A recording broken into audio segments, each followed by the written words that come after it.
avoid it. Hoping they could escape the Nazi scourge, they had compromised and tragically failed to unite with the other democracies. And now they faced the scourge defenseless and alone. For before the Allies could come to their aid, the Germans were in control of all principal ports. Regardless of this, British, French, and Polish contingents plunged in and made several landings along the Norwegian coast.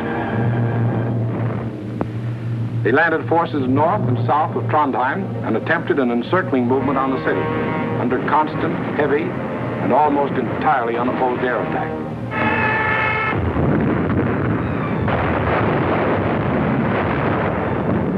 Well, the scene of action was out of range of British fighter planes. So they brought up aircraft carriers. But these are at a disadvantage when opposed by land-based planes. The Allies, therefore, were badly battered from the air. Finally, suffering heavy losses, they withdrew from a hopeless situation. Further to the north, at Narvik, they met with better success, inflicting heavy naval losses on the Nazis.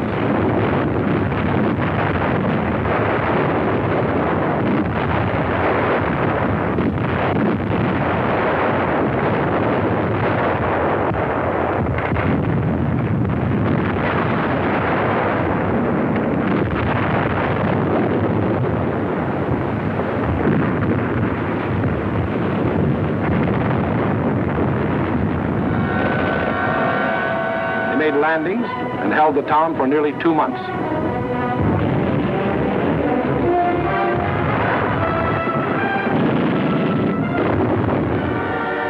Incidentally, they also took their first prisoners of the present war. Again, the Nazis' overwhelming air superiority proved a deciding factor. And the Allies were forced to withdraw under terrific air bombardment.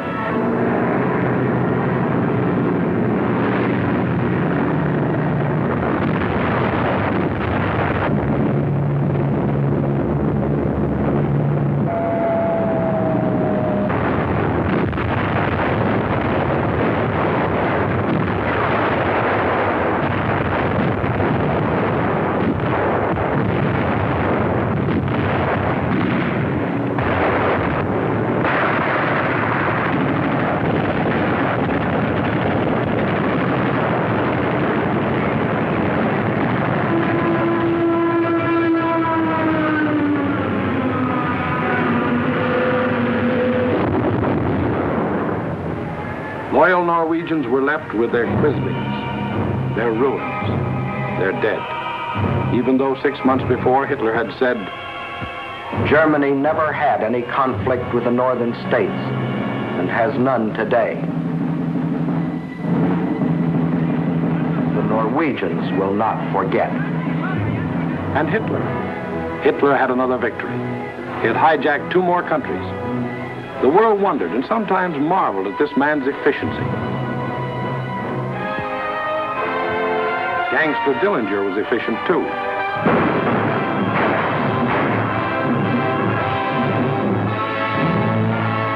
When a man or a nation throws away all regard for the laws of God and man, he is bound at first to be more efficient than his victims. Society had a police force to deal with Gangster Dillinger, but it had no police force to deal with Gangster Hitler. So he clubbed Norway into submission and got what he wanted, bases for use against Britain. Now he had the northern claw of an enormous pincer movement. A drive through France would give him the southern claw. Blockade by U-boats coupled with mass bombing attacks would weaken the British for final invasion. Then, with Britain gone, Germany could reach out in all directions for world conquest.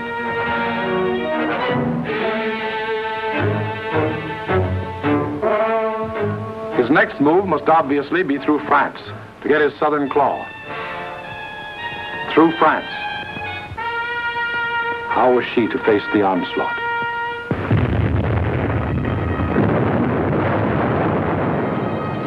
These scenes are ancient history.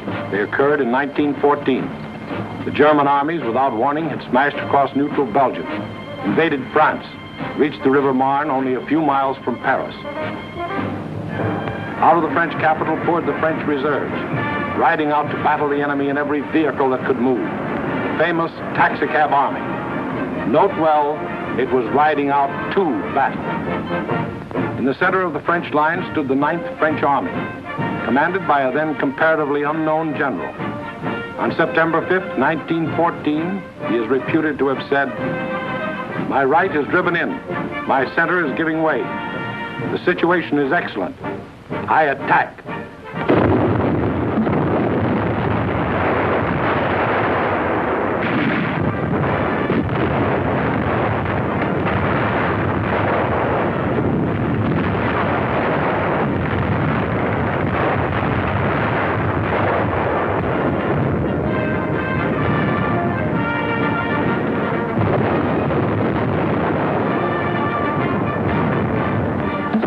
Did attack. The German onslaught was checked, and Paris was saved. That comparatively unknown general later became commander-in-chief of all the Allied armies and presided at the signing of the armistice with the defeated Germans on November 11, 1918. To this general, the French people erected a monument. To Marshal Ferdinand Foch, whose motto was, "Attack, always attack." Still later, the war-weary French people erected another monument. This one to a minister of war, André Maginot. Between the ideas symbolized by these two statues may well lie the military story of the fall of a great nation. In Foch's time, the proud spirit of France demanded nothing less than victory and placed its faith in the attack. In Maginot's time, the spirit, no longer proud, asked only to avoid defeat and placed its faith in concrete.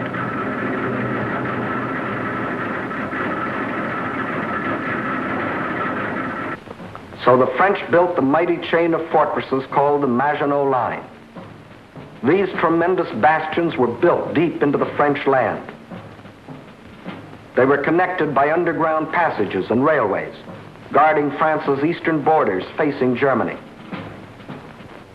And when France was finally forced to declare war against the rising Nazi menace, the French troops, instead of attacking, were marched into their modern caves to wait for the Nazi blitz to smash itself against the Maginot Line.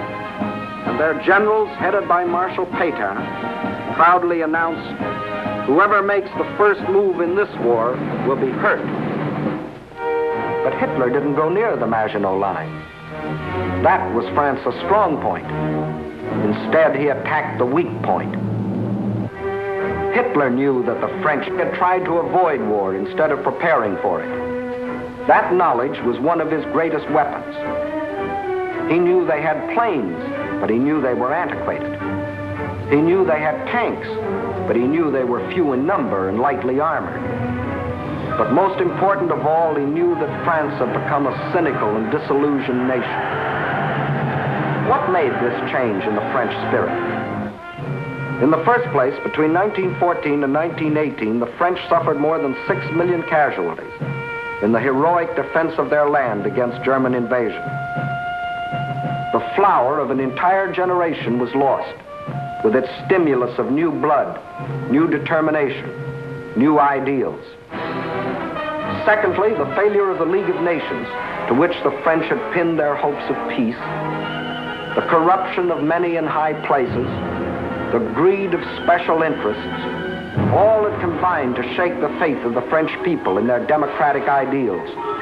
And when a people loses its faith in its own ideals, it is ripe for the insidious words of the devil. France still looked like an imposing castle, but Hitler's political termites had so gnawed away the binding of national unity that the castle was ready to crumble.